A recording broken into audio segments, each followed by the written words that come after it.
여러분 요즘 시대를 살아가면서 이러한 말 들어보신 적 있으신가요?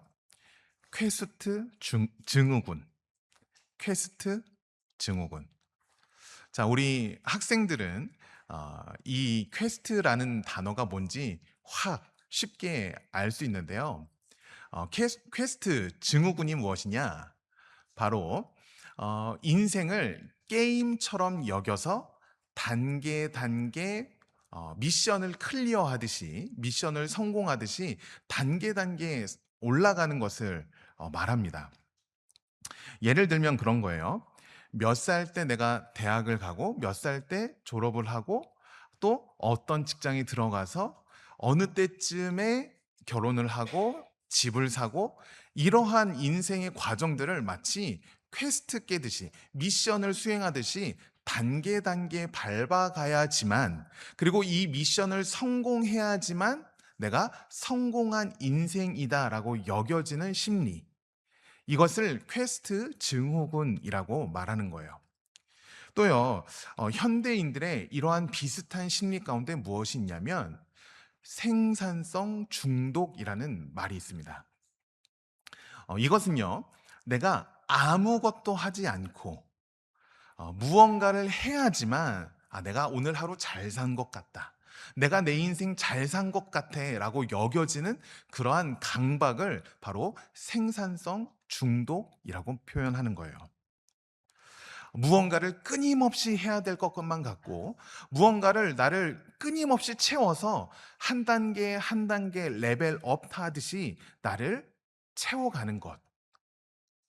여러분, 우리 마음 가운데 이러한 마음이 있다라는 것입니다.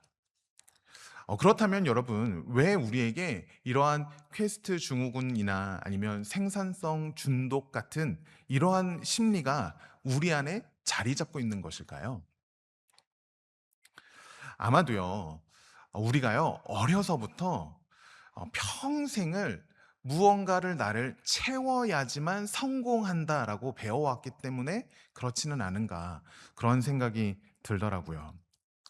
무언가를 이루기 위해서는 내가 최선으로 다해서 온갖 스펙으로 나를 가득 채워야 되고, 이런 자격증, 저런 자격증, 그런 것들로 나를 채워야 성공한다라고 우리가 익히 배워왔기에 우리도 모르게 이러한 마음들이 자리 잡고 있는 것은 아닌가 하는 생각이 들더라고요.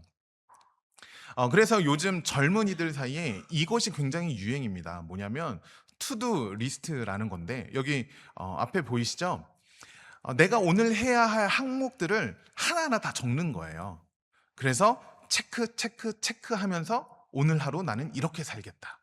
이것을 해내지 않으면 나는 실패한 인생이 되는 것은 아닌가 하는 불안한 마음을 가지면서 우리 젊은이들이 이렇게 열심히 살아가고 있다는 거죠. 그런데요, 여러분, 이러한 삶의 전반적인 흐름과 문화와 그리고 이러한 심리가 우리의 신앙에게까지도 큰 영향을 미치고 있다는 거예요. 여러분, 그런 생각 해보신 적 있죠? 오늘 하루 내가 성경 몇 장 읽겠다. 오늘 하루 내가 기도 몇 분 하겠다. 그래요. 아주 굳은 결심으로 이것을 해 나아갈 때, 성경을 오늘 내가 정한 분량만큼 읽고, 내가 정한 시간만큼 기도를 다 이루었을 때는 큰 만족감을 느끼지만, 못했을 때는 어떻게 돼요? 아이고, 나는 틀렸어. 나는 안 되나 보다. 나도 모르게 그러한 마음을 갖게 되지는 않으신가요? 물론 꾸준히 성경 읽고 꾸준히 시간을 정해서 기도하는 것 매우 중요하죠. 그런데 앞에 보는 이 그림처럼 신앙이 혹시 우리의 퀘스트, 꼭 수행해야 하는 미션처럼 되어버린 것은 아닌가 하는 거예요. 어쩌면 우리 마음 가운데 내가 이러한 것들을 해내지 못했으면 나는 실패한 신앙인이야. 나는 하나님께 사랑받지 못하는 신앙인이야. 라고 생각이 들어진다면 어쩌면 우리는 세상의 그러한 문화와 세상의 이치에 우리도 모르게 물들어 버린 것인지도 모른다는 거죠. 여러분, 오늘 이 시간 우리가 함께 하나님의 말씀 가운데서 깨닫기 원하는 은혜는 무엇이냐면, 이미 우리가 하나님께로부터 사랑을 받은 자라는 것을 가슴 깊이 담고 돌아가는 오늘 이 시간이 되길 주님의 이름으로 간절히 축복합니다. 내가 어떠한 조건을 채워야지 하나님이 나를 사랑하시는 것이 아니라 내 모습 그대로, 지금의 모습 있는 그대로 나를 사랑하시는 그 하나님의 사랑을 가슴에 담고 돌아가기를 주님의 이름으로 간절히 축복합니다. 여러분, 하나님께서 나를 사랑해 주신 것이 감사해서, 하나님이 나를 구원해 주신 것이 너무 감격스러워서 하나님께 예배하는 것이고, 하나님의 말씀을 소중히 여기는 것이고, 하나님께 기도하기를 힘쓰는 것이지, 내가 무언가를 채워야지만 사랑을 받기 때문에 그러한 일들을 하는 것이 아니라는 거예요. 여러분, 그래서 복음은 오직 은혜, 오직 자유라고 말할 수 있는 것입니다. 오늘 이 아침에 우리가 함께 하나님의 말씀을 나누면서 주님의 이 온전한 복음이, 그리고 온전한 복음의 자유가 우리 온 성도님들 심령 위에 내려앉기를 주님의 이름으로 간절히 축복합니다. 오늘 하나님께서 말씀을 통하여 우리에게 복음의 새로운 장을 열어주실 줄로 믿습니다. 여러분, 오늘 잘 오셨습니다. 오늘 성경에서 말하는 복음의 본질이 무엇인지 우리가 함께 나누게 될 거예요. 이 귀한 하나님의 말씀이 임하는 이 시간 이곳에 오신 우리 성도님들을 다시 한번 주님의 이름으로 환영하며 우리가 말씀 속으로 함께 같이 들어가 보도록 하겠습니다. 자, 여러분, 오늘 우리가 읽은 갈라디아서 말씀은 사도 바울이 갈라디아 교회에 보낸 편지의 말씀입니다.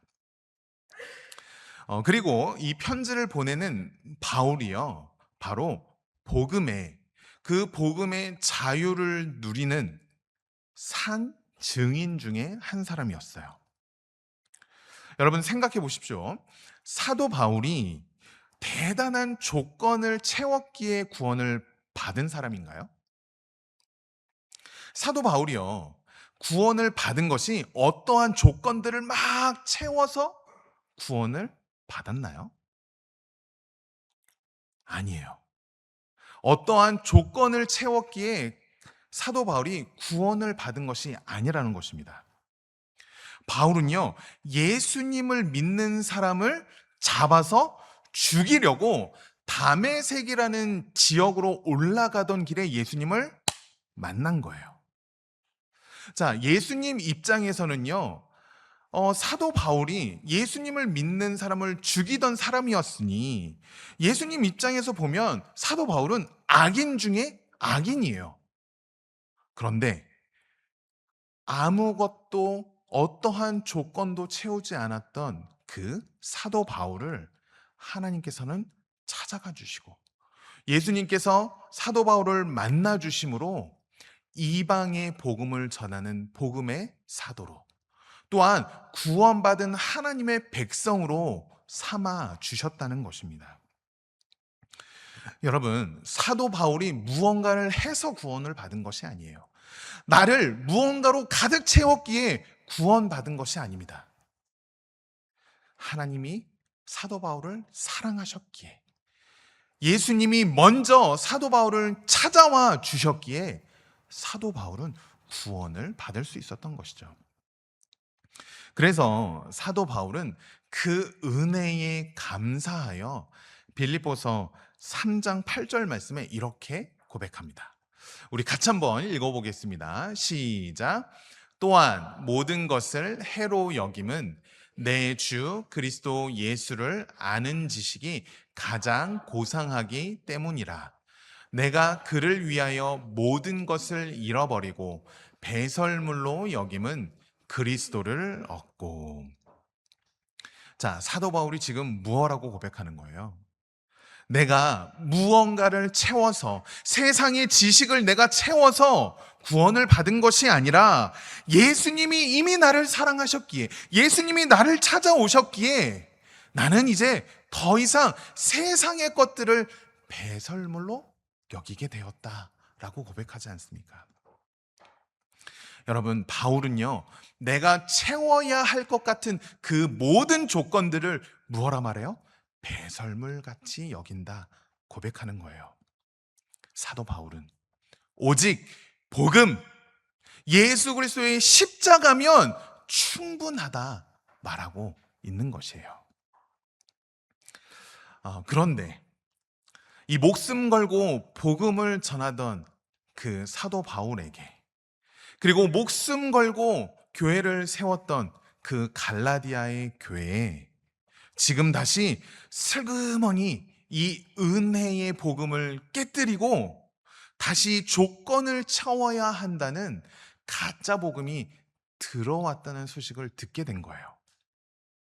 그래서 사도 바울이 이 갈라디아서를 쓰면서 갈라디아 교회에 편지를 보내고 있는 것이죠. 자, 오늘 본문 3절, 4절 말씀 함께 볼까요? 3절, 4절 말씀 같이 읽어보겠습니다. 시작. 그러나 나와 함께 있는 헬라인 디도까지도 억지로 할례를 받게 하지 아니하였으니 이는 가만히 들어온 거짓 형제들 때문이라.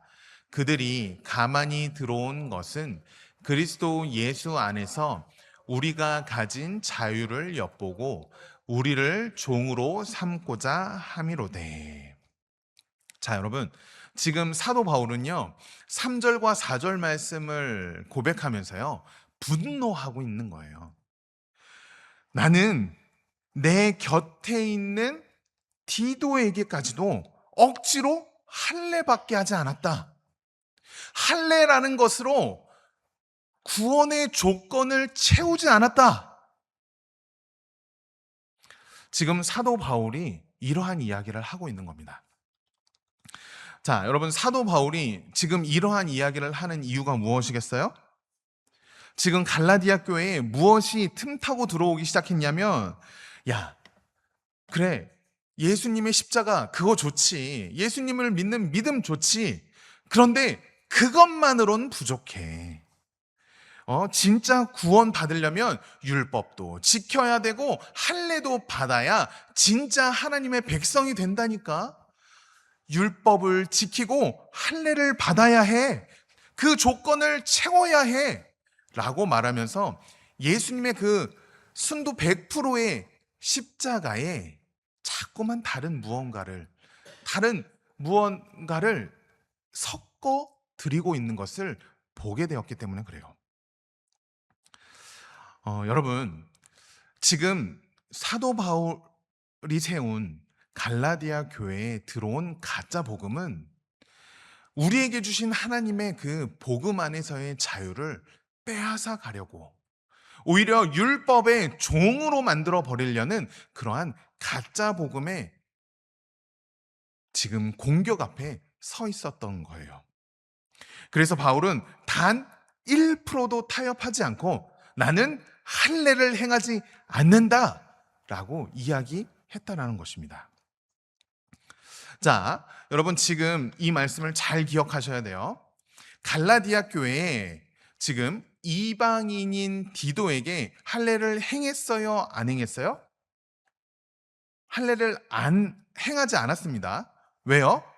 할례가 구원의 조건이 아닌 것을 알았기에 가짜 복음이 들어오는, 조건을 채워야 된다라고 말하는 그 갈라디아 교회의 가짜 복음을 전하는 이들 앞에 아니다, 그것이 잘못되었다라는 것을 알려주기 위하여 억지로 할례를 행하지 않았다는 거예요. 그런데 여러분, 성경을 읽다 보면 이것과 충돌하는 말씀을 보게 됩니다. 자, 사도행전 16장의 말씀인데요. 사도행전 16장 말씀에 이렇게 말씀해요. 16장 1절과 1절, 2절, 3절 제가 읽어 드릴게요. 바울이 더베와 루스드라에도 이름에 거기에 디모데라 하는 제자가 있으니 그 어머니는 믿는 유대 여자요 아버지는 헬라인이라. 자, 그러면 여러분 지금 디모데 유대인일까요? 헬라인일까요? 이 당시에는 아버지를 따랐으니까 디모데는 헬라인이라고 말할 수 있는 거죠.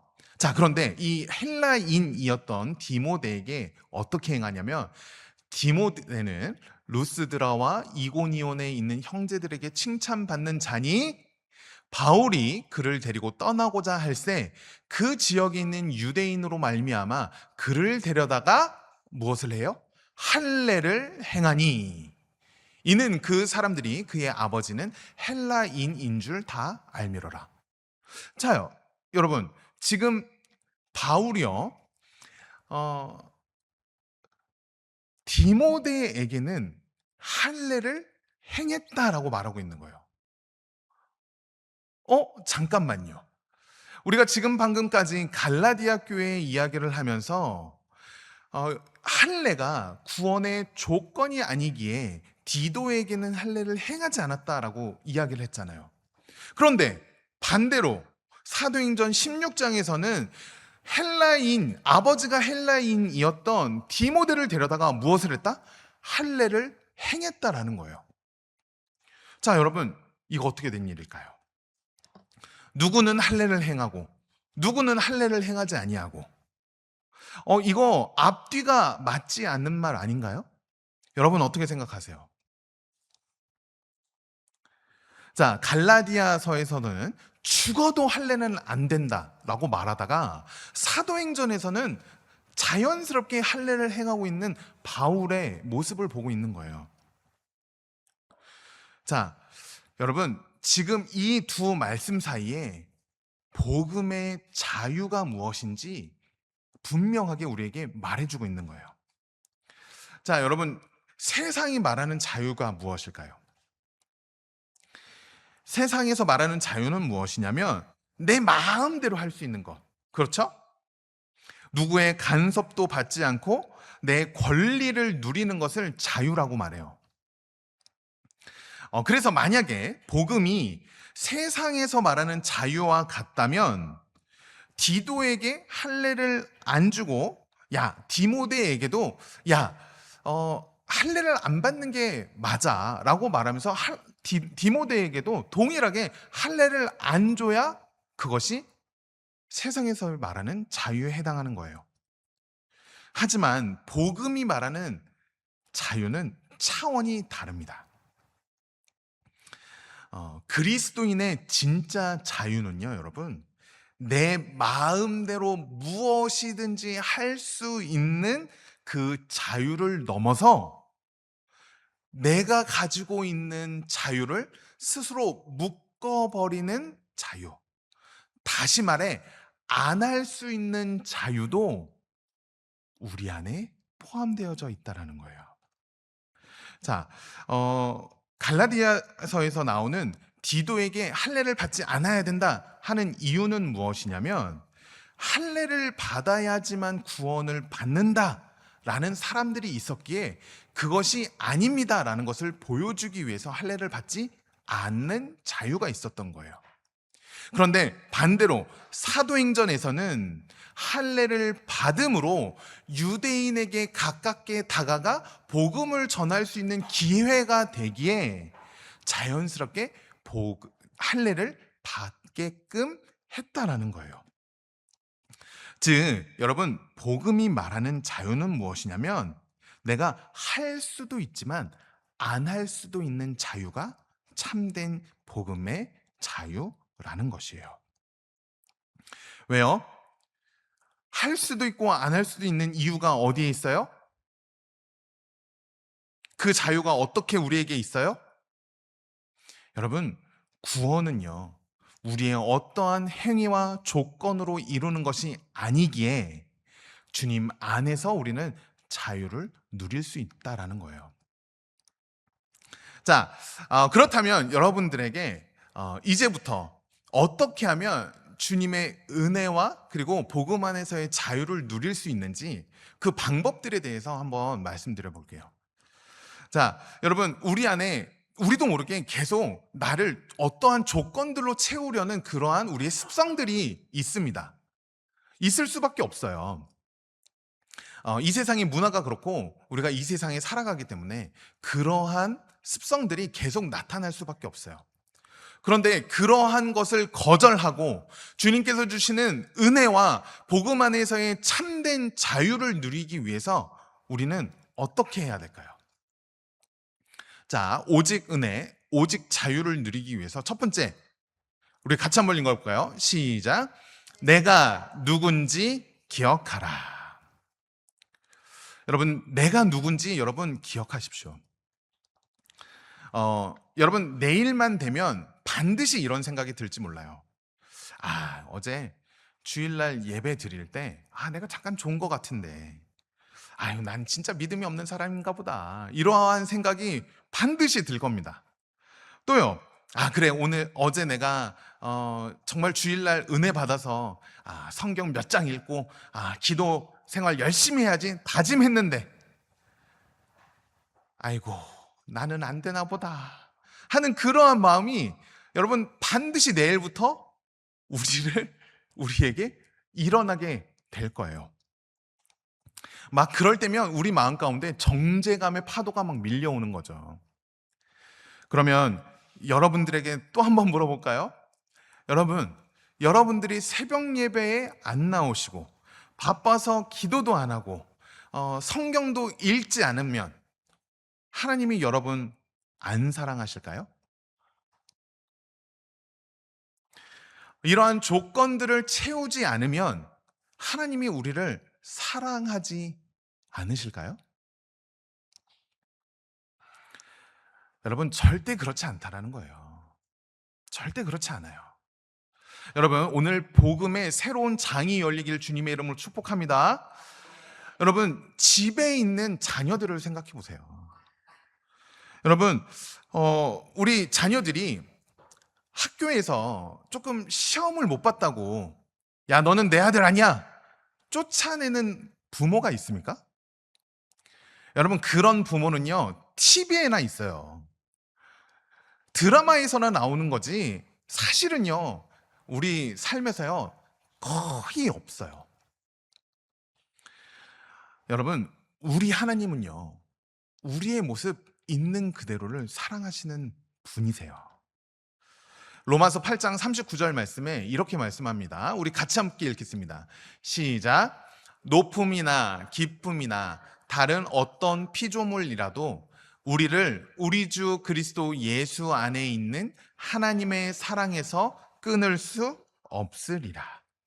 여러분, 우리는 이미 예수님의 그 십자가 사랑을 받은 자라는 것을 여러분 기억하십시오. 하나님의 사랑이 끊어질 수 없는 존재라는 것을 여러분 기억하십시오. 나는 하나님께로부터 사랑받는 존재다. 나는 하나님이 택하시고 하나님이 자녀 삼아주신 하나님의 자녀이다라는 그 존재를, 내가 누구인지를 여러분 기억하십시오. 그럴 때 우리는 주 안에서 참된 자유를 누릴 수 있는 것이에요. 자, 두 번째, 오직 은혜, 오직 자유 누리기 위해서 어떻게 해야 될까요? 두 번째, 같이 읽어보겠습니다. 시작. 하나님의 사랑을 더욱 생각하라. 하나님의 사랑을 더욱 생각하라. 여러분, 하나님께서 주시는 은혜와 복음 안에서의 자유를 누리는 것은요, 내가 억지로 해야지, 이뤄야지 해서 이루는 것이 아니에요. 만약 해야지 해서 이루는 것이라면, 누리는 것이라면 이것 또한 하나님의 은혜와 자유를 누리기 위한 조건으로 전락해버려요. 그래서 은혜와 자유를 누리는 것은요, 우리의 삶에 자연스럽게 나타나야 하는 거예요. 자, 이 개념을 여러분 기억하십시오.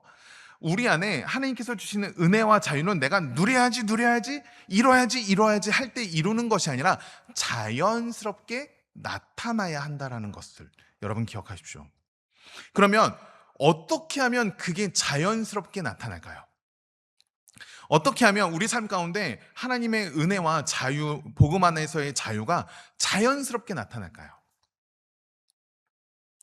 그 비결이 무엇이냐면 바로 하나님의 사랑을 더욱 생각할 때 자연스럽게 나타나요.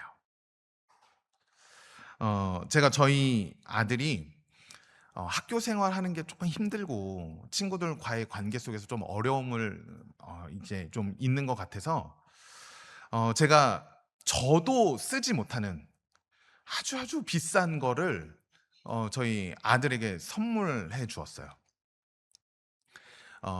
꽤 고가의 무리를 해서 선물을 해 줬습니다.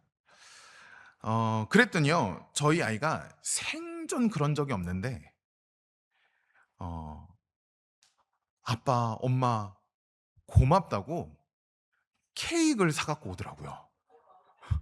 세상에나. 엄마 아빠가 날 위해서 이렇게까지 해 준다고 하는 마음이 드니까요. 제가 시키지 않았습니다.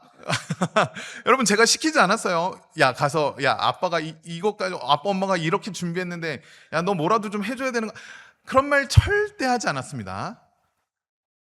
그랬더니요, 그냥 자연스럽게 엄마 아빠가 나를 위해서 이렇게까지 생각한다고 그 마음이 드니까